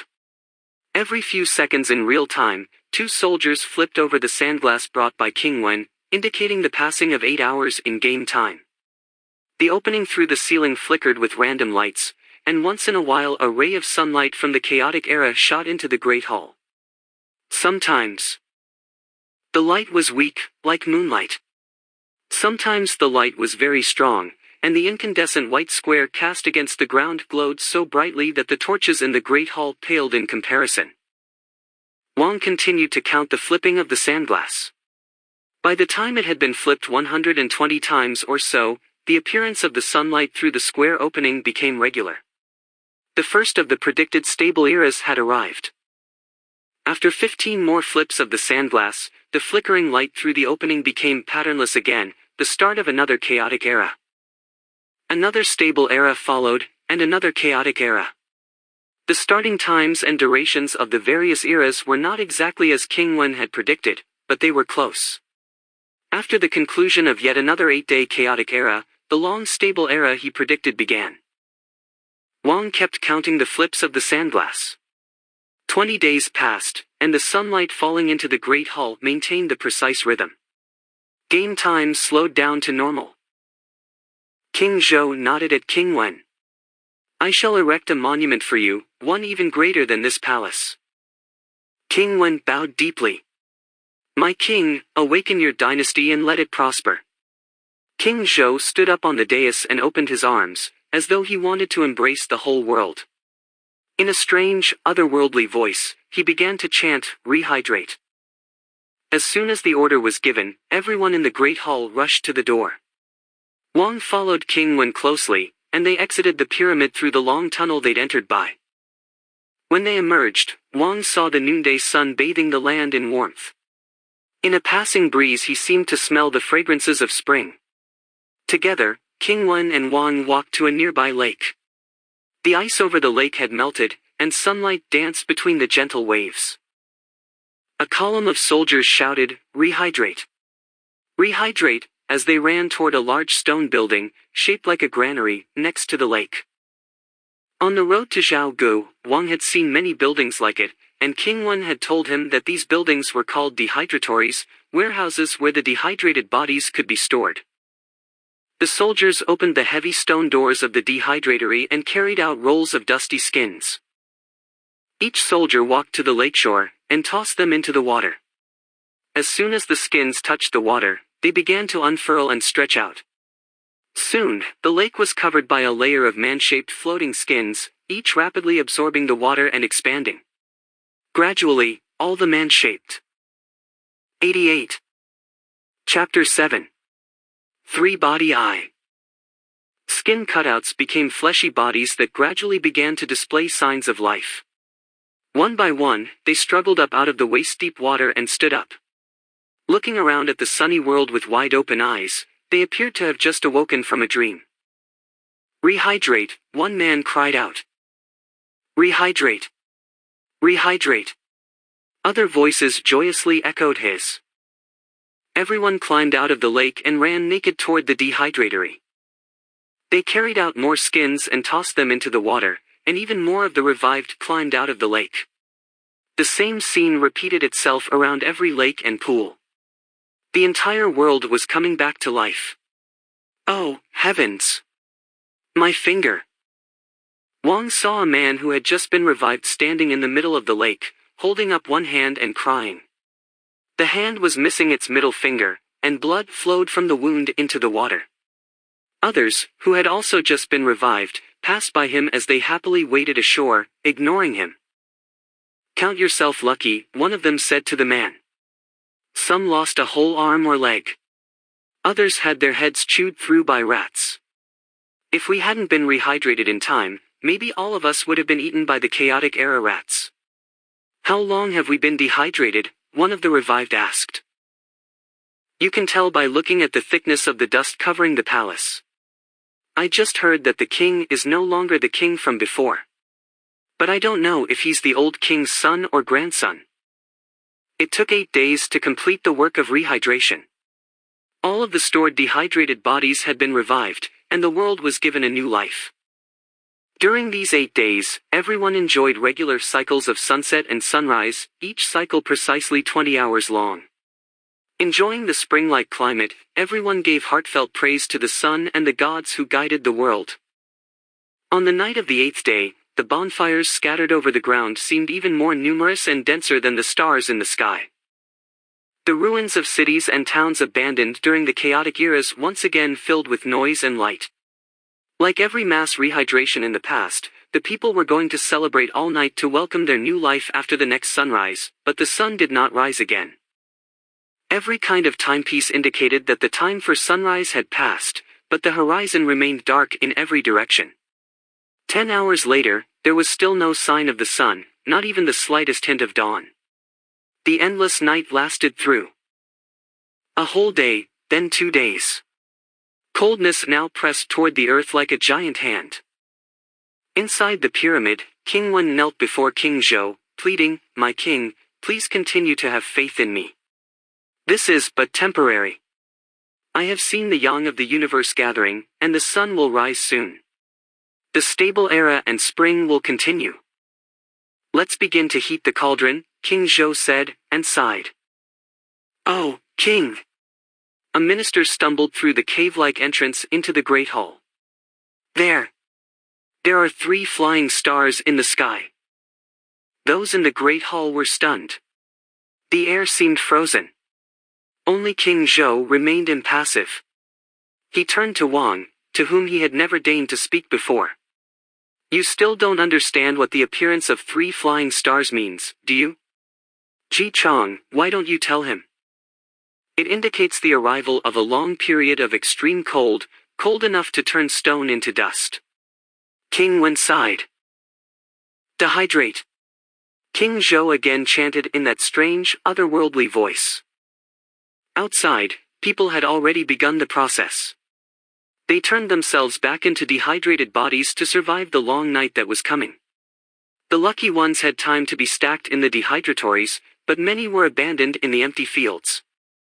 King Wen stood up slowly and walked toward the cauldron over the roaring fire in the corner of the great hall. He climbed up the side and paused for a few seconds before jumping in. Perhaps he had seen the thoroughly cooked face of Fu Shi laughing at him from the soup. Keep the fire low, King Zhou ordered, his voice weak. Then he turned to the others. You may exit if you wish. The game is no longer fun after it gets to this point. A red exit sign showed up above the Great Hall's cave-like entrance. Players in the Great Hall streamed toward it, and Wang followed the crowd. Through the long tunnel, they finally emerged outside the pyramid. Heavy snow falling through the night air greeted them. The bone-chilling cold caused Wang to shiver, and a display in a corner of the sky indicated that game time had sped up again. The snow continued without pause for 10 days. By now the snowflakes were large and heavy, like pieces of solidified darkness. Someone whispered next to Wang, the snow is now composed of frozen carbon dioxide, dry ice. Wang turned around and saw that the speaker was follower. 90. Chapter 7. Three-Body Eye. After another 10 days, the snowflakes turned thin and translucent. By the weak light from a few torches within the entrance to the long tunnel, the snowflakes gave off a faint blue glow, like pieces of dancing mica. Those snowflakes are now composed of solidified oxygen and nitrogen. The atmosphere is disappearing through deposition, which means it's near absolute zero above. Snow gradually buried the pyramid. The lowest layers were composed of water snow, then dry ice, and finally, on top, snow made of oxygen and nitrogen. The night sky became especially clear, and the stars glowed like a field of silver bonfires. A line of text appeared against the starry background. The long night lasted 48 years. Civilization number 137 was destroyed by the extreme cold. This civilization had advanced to the Warring States period before succumbing. The seed of civilization remains. It will germinate and again progress through the unpredictable world of three-body. We invite you to log on in the future. Before exiting the game, Wang noticed the 3 flying stars in the sky. Revolving closely around each other, they seemed to perform a strange dance against the abyss of space. Chapter 8. Yi Wenjia. Wang took off the V-suit and panoramic viewing helmet. His shirt was soaked with sweat, as if he had just awoken from a nightmare. He left the research center, got into his car, and drove to the address given to him by Ding Yi, the house of Yang Dong's mother. Chaotic era, chaotic era, chaotic era. The thought turned and turned in Wang's head. Why would the path of the sun through the world of three-body be devoid of regularity and pattern? Whether a planet's orbit is more circular or more elliptical, its motion around its sun must be periodic. Total irregularity in planetary motion is impossible. Wang grew angry with himself. He shook his head, trying to chase away these thoughts. It's only a game, but I lost. Chaotic era, chaotic era, chaotic era. Damn it! Stop! Why am I thinking about this? Why? Soon, Wang found the answer. He had not played any computer games for years, and the hardware for gaming had clearly advanced greatly in the interim. The virtual reality and multisensory feedback were all effects he had not experienced as a young student. But Wang also knew that the sense of realism in 3D wasn't due to the interface technology. He remembered taking a class in information theory as a third-year student in college. The professor had put up 2 pictures. One was the famous Song Dynasty painting along the river during the Qingming festival, full of fine, rich details. The other was a photograph of the sky on a sunny day, the deep blue expanse broken only by a wisp of cloud that one couldn't even be sure was there. The Professor. 92. Chapter 8. Yi Wenjia asked the class which picture contained more information. The answer was that the photograph's information content, its entropy, exceeded the painting's by 1 or 2 orders of magnitude. 3D was the same. Its enormous information content was hidden deep. Wang could feel it, but he could not articulate it. He suddenly understood that the makers of 3D took the exact opposite of the approach taken by designers of other games. Normally, game designers tried to display as much information as possible to increase the sense of realism. But 3D's designers worked to compress the information content to disguise a more complex reality, just like that seemingly empty photograph of the sky. Wang let his mind wander back to the world of 3D. Flying stars. The key must be in the flying stars. 1 flying star, 2 flying stars, 3 flying stars. What did they mean? As he had that thought, he found himself at his destination. At the foot of the apartment building, Wang saw a graying, thin woman, about 60 years old. She wore glasses and was struggling to go up the stairs with a basket of groceries. He guessed that this was the woman he had come to see. A quick greeting confirmed his guess. She was Yang Dong's mother, Yi Wenjia. After hearing the purpose of Wang Miao's visit, she was grateful and appreciative. Wang was familiar with old intellectuals like her. The long years had ground away all the hardness and fierceness in their personalities, until all that was left was a gentleness like that of water. Wang carried the grocery basket up the stairs for her. When they got to her apartment, it turned out to be not as quiet as he had expected. 3 children were playing, the oldest about 5, and the youngest barely walking. Yi told Wang that they were all the neighbors' kids. They like to play at my place.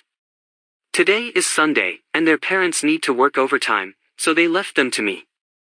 Oh, Nan, have you finished your picture? Oh, it looks great. Shall we give it a title? Ducklings in the Sun. Sounds good. Let Granny write it for you. Then I'll put down the date, June 9th, by Nan. And what do you want to eat for lunch? Yang, you want fried eggplant? Sure. Nan, you want the snow peas like you had yesterday? No problem. How about you, Mimi? You want some meat? Oh, no, your mom told me that you shouldn't eat so much meat, not easy to digest. How about some fishy instead? Look at this big fishy Granny bought. Wang observed Yi and the children, absorbed in their conversation. She must want grandkids. But even if Yang Dong were alive, would she have had children? Yi took the groceries into the kitchen. When she re-emerged, she said, Xiao Wang, I'm going to soak the vegetables for a while. She had slipped effortlessly into addressing him by an affectionate diminutive. These days, they use so much pesticide that when I feed the children, I have to soak the vegetables for at least 2 hours. Why don't you take a look in Dong's room first? Her suggestion, tagged on at the end as though it was the most natural thing in the world, made Wang anxious. Clearly, she had figured out the real purpose of his visit. She turned around and went back into the kitchen without giving Wang another glance, and so avoided seeing his embarrassment. Wang was grateful that she was so considerate of his feelings. Wang walked past the 3 happily playing children and entered the room that Yi had indicated. He paused in front of the door, seized by a strange feeling. It was as if he had returned to his dream-filled youth. From the depths of his memory arose a tingling sadness, fragile and pure like morning dew, tinged with a rosy hue. Gently, he pushed the door open. The faint fragrance that filled the room was unexpected, the smell of the forest. He seemed to have entered the hut of a ranger. The walls were covered by strips of bark. The 3 stools were unadorned tree stumps. The desk was made from 3 bigger tree stumps pushed together. And then there was the bed, apparently lined with Yura sedge from northeast China, which the locals stuffed into their shoes to stay warm in the cold climate. Everything was rough-hewn and seemingly careless, without signs of aesthetic design. Yang Dong's job had earned her a high income, and she could have bought a home in some luxury development, but she chose to live here with her mother instead. Wang walked up to the tree stump desk. It was plainly furnished, and nothing on it betrayed a hint of femininity or scholarly interest. Maybe all such objects had been taken away, or maybe they had never been there. He noticed a black-and-white photograph in a wooden frame, a portrait of mother and daughter. In the picture, Yang Dong was just a little girl, and Yi Wenjie was crouching down so that they were the same height. A strong wind tangled the pair's long hair together. The background of the photograph was unusual. The sky seemed to be seen through a large net held up by thick steel supporting structures. Wang deduced that it was some kind of parabolic antenna, so large that its edges were beyond the frame of the photograph. In the picture, little Yang Dong's eyes gave off a fright that made Wang's heart. 94. Chapter 8. Yi Wenjie. 8. She seemed terrified by the world outside the picture. Next, Wang noticed a thick notebook at the corner of the desk. He was baffled by the material the notebook was made of until he saw a line of childish writing scrawled across the cover, Yang Dong's birchbark notebook. Birch was written in pinyin letters instead of using the character for it. The years had turned the silvery bark into a dull yellow. He reached out to touch the notebook, hesitated, and retracted his hand. "It's okay," Yi said from the door.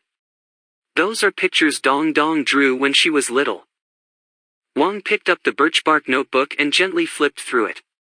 Yi had dated each picture for her daughter, just like she had been doing for Nan Nan in the living room. Wang saw that, based on the dates on the pictures, Yang Dong was 3 when she drew them. Normally, children of that age are able to draw humans and objects with clear shapes, but Yang Dong's pictures remained only messes of random lines. They seemed to express a kind of passionate anger and desperation born out of a frustrated desire to express something, not the sort of feeling one would expect in a child that young.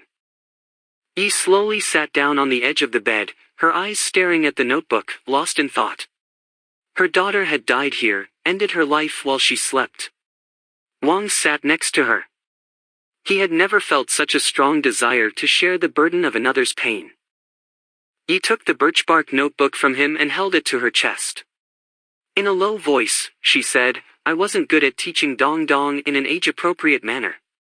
I exposed her too early to some very abstract, very extreme topics. When she first expressed an interest in abstract theory, I told her that field wasn't easy for women. She said, 'What about Madame Curie?' I told her, Madame Curie was never really accepted as part of that field. Her success was seen as a matter of persistence and hard work, but without her, someone else would have completed her work. As a matter of fact, Wu Qianxiong went even further than Madame Curie. But it really isn't a woman's field." Dong Dong didn't argue with me, but I later discovered that she really was different. For example, let's say I explained a formula to her. Other children might. Qianxiong Wu was one of the most outstanding physicists of the modern era, with many accomplishments in experimental physics. She was the first to experimentally disprove the hypothetical law of conservation of parity, and thereby lend support to the work of theoretical physicists Tsungdao Li and Qinning Yang. Say, "What a clever formula." But she would say, "This formula is so elegant, so beautiful." The expression on her face was the same as when she saw a pretty wildflower. Her father left behind some records. She listened to all of them and finally picked something by Bach as her favorite, listening to it over and over. That was the kind of music that shouldn't have mesmerized a kid. At first I thought she picked it on a whim, but when I asked her how she felt about the music, she said that she could see in the music a giant building, a large, complex house. Bit by bit, the giant added to the structure, and when the music was over, the house was done. You were a great teacher for your daughter, Wang said. No. I failed. Her world was too simple, and all she had were ethereal theories. When they collapsed, she had nothing to lean on to keep on living. Professor Yi, I can't say that I agree with you. Right now, events are happening that are beyond our imagination. It's an unprecedented challenge to our theories about the world, and she's not the only scientist to have stumbled down that path. But she was a woman. A woman should be like water, able to flow over and around anything. As Wang was about to leave, he remembered the other purpose for his visit.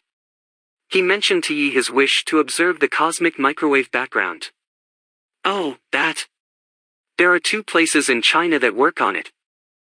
One is an observatory in Urumqi. I think it's a project by the Chinese Academy of Sciences Space Environment Observation Center. The other is very close by, a radio astronomy observatory located in the suburbs of Beijing, which is run by the Chinese Academy of Sciences and Peking University's Joint Center for Astrophysics. The one in Urumqi does ground observation, and the one here just receives data from satellites, though the satellite data is more accurate and complete. I have a former student working there, and I can make a call for you. Yi found the phone number and dialed it. The ensuing conversation seemed to go smoothly. You're all set, Yi said as she hung up. Let me give you the address. You can go over any time. My student's name is Shaorushan, and he's going to be working the night shift tomorrow. I don't think this is your field of research, right? I work in nanotech. This is for something else. Wang was afraid that Yi was going to ask more questions about why he sought this information, but she did not. 96. Chapter 8. Yi Wenjia. Xiao Wang, you look a bit pale. How's your health? She asked, her face full of concern. It's nothing. Please don't worry. Wait a moment. Yi took a small wooden box out of a cabinet. Wang saw from the label that it was ginseng. An old friend from the base, a soldier, came to visit me a few days ago and brought this. Take it, take it. It's cultivated, not very precious. I have high blood pressure and can't use it anyway. You can slice it thinly and make it into a tea. You look so pale that I'm sure you can use the enrichment. You're still young, but you have to watch your health. Wang accepted the box, warmth filling his chest. His eyes moistened. It was as though his heart, stressed almost beyond the breaking point by the last few days, had been placed onto a pile of soft down feathers. Professor Yi, I will come visit you often. Chapter 9. The universe flickers. Wang Miao drove along Jingmi Road until he was in Mian County. From there he headed to Heilongtan, climbed up the mountain along a winding road, and arrived at the Radio Astronomy Observatory of the Chinese Academy of Sciences and National Astronomical Center. He saw a line of 28 parabolic antenna dishes, each with a diameter of 9 meters, like a row of spectacular steel plants. At the end were 2 tall radio telescopes with dishes 50 meters in diameter, built in 2006. As he drove closer, Wang could not help but think of the background in the picture of Yi and her daughter. But the work of Shaorushan, Ye's student, had nothing to do with these radio telescopes. Dr. Shah's lab was mainly responsible for receiving the data transmitted from 3 satellites, the Cosmic Background Explorer, COBE, launched in November of 1989 and about to be retired, the Wilkinson Microwave Anisotropy Probe, WMAP, launched in 2003, and Planck. The Space Observatory launched by the European Space Agency in 2009. Cosmic microwave background radiation very precisely matched the thermal black body spectrum at a temperature of 27255 K and was highly isotropic, meaning nearly uniform in every direction, with only tiny temperature fluctuations at the parts per million range. Shaorushan's job was to create a more detailed map of the cosmic microwave background using observational data. The lab wasn't very big. Equipment for receiving satellite data was squeezed into the main computer room, and 3 terminals displayed the information sent by the 3 satellites. Shah was excited to see Wang.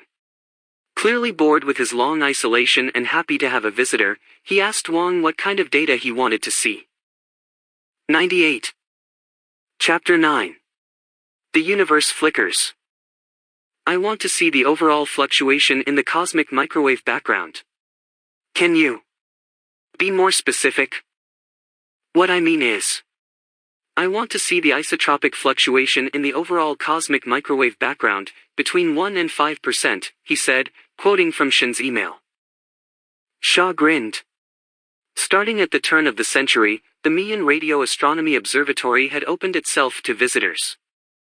In order to earn some extra income, Shaw often played the role of tour guide or gave lectures. This was the grin he reserved for tourists, as he had grown used to their astounding scientific illiteracy. Mr. Wang, I take it you're not a specialist in the field? I work in nanotech. Ah, makes sense. But you must have some basic understanding of the cosmic microwave background? I don't know much. I know that as the universe cooled after the Big Bang, the leftover embers became the cosmic microwave background. The radiation fills the entire universe and can be observed in the centimeter wavelength range. I think it was back in the 60s when two Americans accidentally discovered the radiation when they were testing a supersensitive satellite reception antenna. That's more than enough, Shaw interrupted, waving his hands. Then you must know that unlike the local variations we observe in different parts of the universe, the overall fluctuation in the cosmic microwave background is correlated with the expansion of the universe. It's a very slow change measured at the scale of the age of the universe. Even with the sensitivity of the Planck satellite, continuous observation for 1,000,000 years might not detect any such shift. But you want to see a 5% fluctuation tonight? Do you realize what that would mean? The universe would flicker like a fluorescent tube that's about to burn out. And it will be flickering for me, Wang thought. This must be some joke from Professor Yi, Shaw said. Nothing would please me more than to discover that it was a joke, Wang said. He was about to tell Shaw that Yi didn't know the details of his request, but he was afraid that Shaw would then refuse to help him. Well, since Professor Yi asked me to help you, let's do the observation. It's not a big deal. If you just need 1% precision, data from the antique Kobe is sufficient. As he spoke, Shaw typed quickly at the terminal. Soon a flat green line appeared on the screen. This curve is the real-time measurement of the overall cosmic microwave background. Calling it a straight line would be more accurate. The temperature is 2.725 plus or minus 0.002 K. The error range is due to the Doppler effect from the motion of the Milky Way, which has already been filtered out. If the kind of fluctuation you anticipate, in excess of 1%, occurs, this line would turn red and become a waveform. I would bet that it's going to stay a flat green line until the end of the world, though. If you want to see it show the kind of fluctuation observable by the naked eye, you might have to wait until long after the death of the sun. I'm not interfering in your work, am I? No. Since you need such low precision, we can just use some basic data from Kobe. Okay, it's all set. From now on, if such great fluctuations occur, the data will be automatically saved to disk. I think it might happen around 1 o'clock a.m. Wow, so precise. No problem, since I'm working the night shift, anyway. Have you had dinner yet? Good, then I'll take you on a tour. The night was moonless. They walked along the row of antenna dishes, and Shaw pointed to them. Breathtaking, aren't they?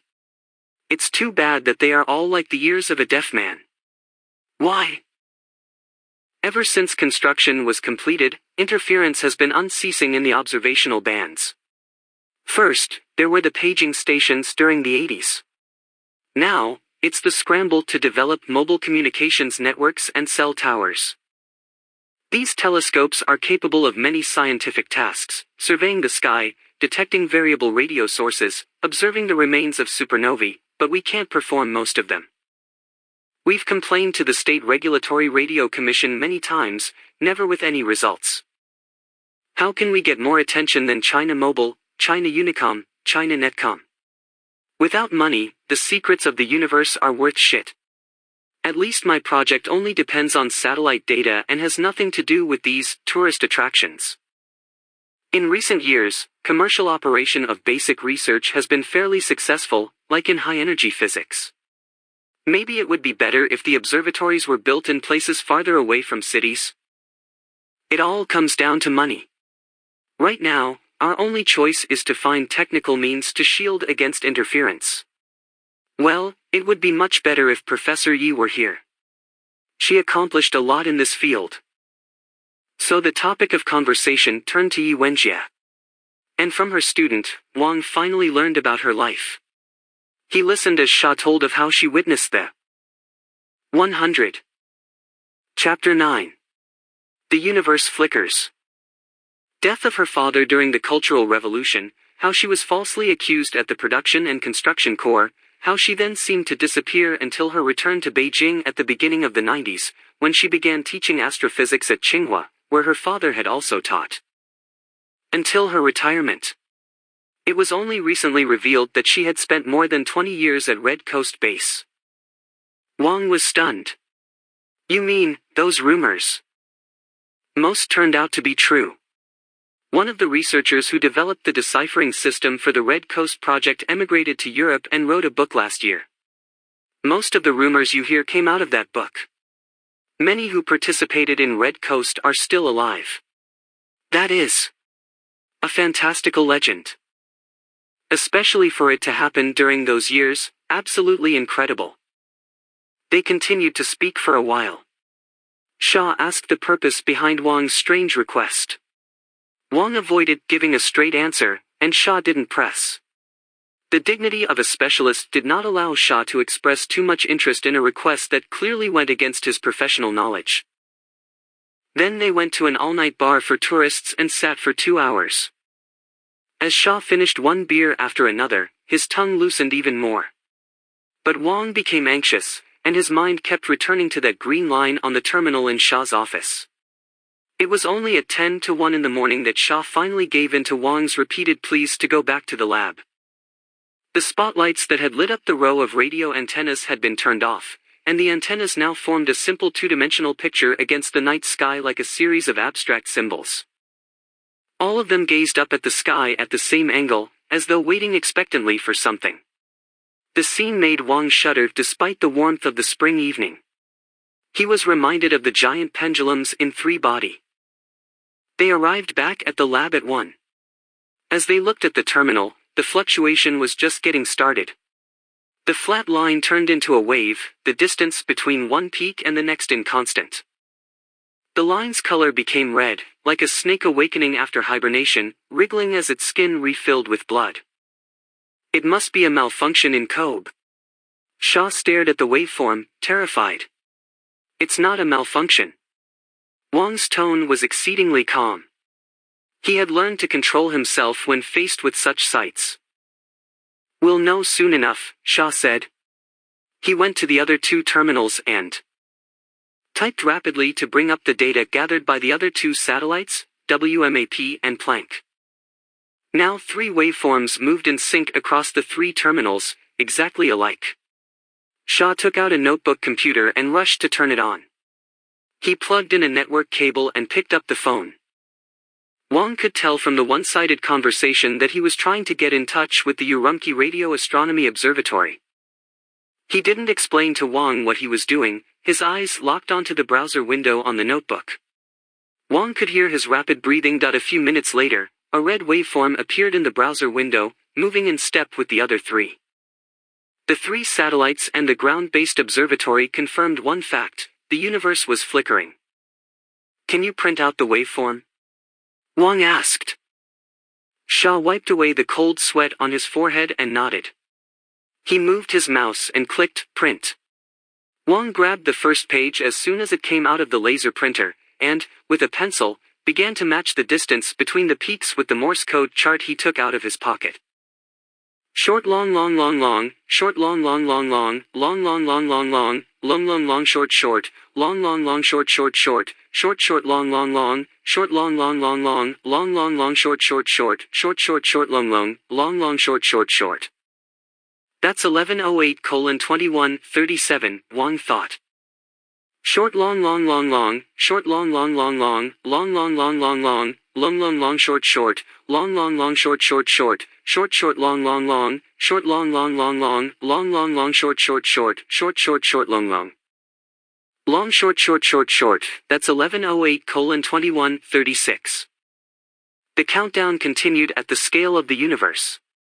92 hours had already elapsed, and only 1,108 hours remained. Shaw paced back and forth anxiously, pausing from time to time to look at the sequence of numbers Wang was writing down. "Can't you tell me what's going on?" he shouted. "I can't possibly explain this to you, Dr. Shaw. Trust me." Wang pushed away the pile of papers filled with waveforms. As he stared at the sequence of numbers, he said, "Maybe the 3 satellites and the observatory are all malfunctioning. You know that's impossible. What if it's sabotage?" 102. Chapter 9. The universe flickers. Also impossible. To simultaneously alter the data from 3 satellites and an observatory on Earth? You're talking about a supernatural saboteur. Wang nodded. Compared to the idea of the universe flickering, he would prefer a supernatural saboteur. But Shaw then deprived him of this last glimmer of hope. It's easy to confirm this. If the cosmic microwave background is fluctuating this much, we should be able to see it with our own eyes. What are you talking about? The wavelength of the cosmic microwave background is 7 centimeters. That's 5 orders of magnitude longer than the wavelength of visible light. How can we possibly see it? Using 3K glasses. 3K glasses? It's a sort of science toy we made for the Capitol Planetarium. With our current level of technology, we could take the 6-meter horn antenna used by Penzias and Wilson almost half a century ago to discover the cosmic microwave background and miniaturize it to the size of a pair of glasses. Then we added a converter in the glasses to compress the detected radiation by 5 orders of magnitude so that 7-centimeter waves are turned into visible red light. This way, visitors can put on the glasses at night and observe the cosmic microwave background on their own. And now, we can use it to see the universe flicker. Where can I find these glasses? At the Capitol Planetarium. We made more than 20 pairs. I must get my hands on a pair before 5. Shaw picked up the phone. The other side picked up only after a long while. Shaw had to expend a lot of energy to convince the person awakened in the middle of the night to go to the planetarium and wait for Wang's arrival in an hour. As Wang left, Shaw said, "I won't go with you. What I've seen is enough, and I don't need any more confirmation. But I hope that you will explain the truth to me when you feel the time is right. If this phenomenon should lead to some research result, I won't forget you." Wang opened the car door and said, "The flickering will stop at 5 in the morning. I'd suggest you not pursue it after this. Believe me, you won't get anywhere." Shaw stared at Wang for a long time and then nodded. "I understand. Strange things have been happening to scientists lately." "Yes." Wang ducked into the car. He didn't want to discuss the subject any further. "Is it our turn?" "It's my turn, at least." Wang started the engine. An hour later, Wang arrived at the new planetarium and got out of the car. The bright lights of the city penetrated the translucent walls of the immense glass building and dimly revealed its internal structure. Wang thought that if the architect had intended to express a feeling about the universe, the design was a success. The more transparent something was, the more mysterious it seemed. The universe itself was transparent. As long as you were sufficiently sharp-eyed, you could see as far as you liked. But the farther you looked, the more mysterious it became. The sleepy-eyed planetarium staffer was waiting by the door for Wang. He handed him a small suitcase and said, "There are 5 pairs of 3K glasses in here, all fully charged. The left button switches it on. The right dial is for adjusting brightness. I have a dozen more pairs upstairs. You can look as much as you like, but I'm going to take a nap now in the room over there." This Dr. Shaw must be mental. He went into the dim interior of the planetarium. Wang opened the suitcase on the back seat of his car and took out a pair of 3K glasses. It resembled the display inside the panoramic viewing helmet of the V-suit. He put the glasses on and looked around. The city looked the same as before, only dimmer. Then he remembered that he had to switch them on. The city turned into many hazy glowing halos. Most were fixed, but a few flickered or moved. He realized that these were sources of radiation in the centimeter range, all now converted to visible light. At the heart of each halo was a radiation source.